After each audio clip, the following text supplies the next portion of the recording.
ನಮಸ್ಕಾರ ಸ್ನೇಹಿತರೆ, ನಮ್ಮ ಚಿನ್ನು ಫಾರ್ಮಿಂಗ್ ಯೂಟ್ಯೂಬ್ ಚಾನಲ್ಗೆ ಸ್ವಾಗತ. ನಿಮ್ಮ ಸಸ್ಯಗಳು ಸಮೃದ್ಧವಾಗಿ ಬೆಳೆದು ಹೆಚ್ಚು ಇಳುವರಿ ನೀಡಬೇಕೇ? ಹಾಗಾದರೆ ಈ ವಿಡಿಯೋ ನಿಮಗಾಗಿ. ಇವತ್ತು ನಾವು ಕೃಷಿ ಕ್ಷೇತ್ರದಲ್ಲಿ ಬಹಳ ಜನಪ್ರಿಯವಾಗಿರುವ ಬಯೋವಿಟಾ ಪ್ಲಾಂಟ್ ಗ್ರೋತ್ ಪ್ರಮೋಟರ್ ಬಗ್ಗೆ ಸಂಪೂರ್ಣ ಮಾಹಿತಿಯನ್ನು ಕನ್ನಡದಲ್ಲಿ ನೋಡೋಣ. ಇದು ಹೇಗೆ ಕೆಲಸ ಮಾಡುತ್ತದೆ, ಇದರ ಪ್ರಯೋಜನಗಳೇನು ಮತ್ತು ಇದನ್ನು ಹೇಗೆ ಬಳಸಬೇಕೆಂಬುದು ನೋಡೋಣ.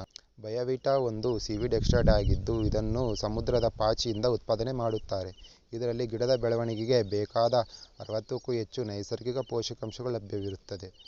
ಬಯೋವಿಟಾವು ಮಾರ್ಕೆಟಿನಲ್ಲಿ 2 ರೀತಿಯಲ್ಲಿ ಲಭ್ಯವಿದೆ: ಲಿಕ್ವಿಡ್ ಮತ್ತು ಗ್ರ್ಯಾನ್ಯುವಲ್. ಬಯೋವಿಟಾವನ್ನು ಅತಿ ಹೆಚ್ಚಾಗಿ ಉಪಯೋಗಿಸುವ ಬೆಳೆಗಳೆಂದರೆ ಮೆಕ್ಕೆಜೋಳ, ಮೆಣಸಿನಕಾಯಿ, ಗೋಧಿ, ಭತ್ತ, ದ್ರಾಕ್ಷಿ, ಬಾಳೆ, ಇತರ ಎಲ್ಲ ಪ್ರಮುಖ ಬೆಳೆಗಳು ಮತ್ತು ತರಕಾರಿ ಬೆಳೆಗಳಲ್ಲಿ ಇದನ್ನು ಬಳಸುತ್ತಾರೆ. ಬಯೋವಿಟಾವನ್ನು ಬಳಸುವುದರಿಂದ ನಿಮ್ಮ ಸಸ್ಯಗಳು ಉತ್ತಮ ಬೇರು ಮತ್ತು ಚಿಗುರು ಬೆಳವಣಿಗೆ, ಅತಿ ಹೆಚ್ಚಾಗಿ ಹೂವು ಮತ್ತು ಕಾಯಿ ಬರುವುದನ್ನು ನೋಡಬಹುದು ಮತ್ತು ಇದನ್ನು ಬಳಸುವುದರಿಂದ ಹೂ ಉದುರುವುದನ್ನು ಕೂಡ ನಿಲ್ಲಿಸಬಹುದು. ಬಯೋವಿಟಾವನ್ನು ಬಳಸುವುದರಿಂದ 10 ರಿಂದ 20ರಷ್ಟು ಇಳುವರಿ ಹೆಚ್ಚಾಗುವ ಸಾಧ್ಯತೆ ಇದೆ. ಬಯೋವಿಟಾ ಲಿಕ್ವಿಡ್ ಅನ್ನು 1 ರಿಂದ 2 ml ಪ್ರತಿ ಲೀಟರ್ ನೀರಿಗೆ ಬೆರೆಸಿ ಸಿಂಪಡಿಸಬೇಕು. ಬಯೋವಿಟಾ ಗ್ರ್ಯಾನ್ಯುವಲ್ ಅನ್ನು 8 ರಿಂದ 16 kgಯಂತೆ ಬಳಸಬೇಕು.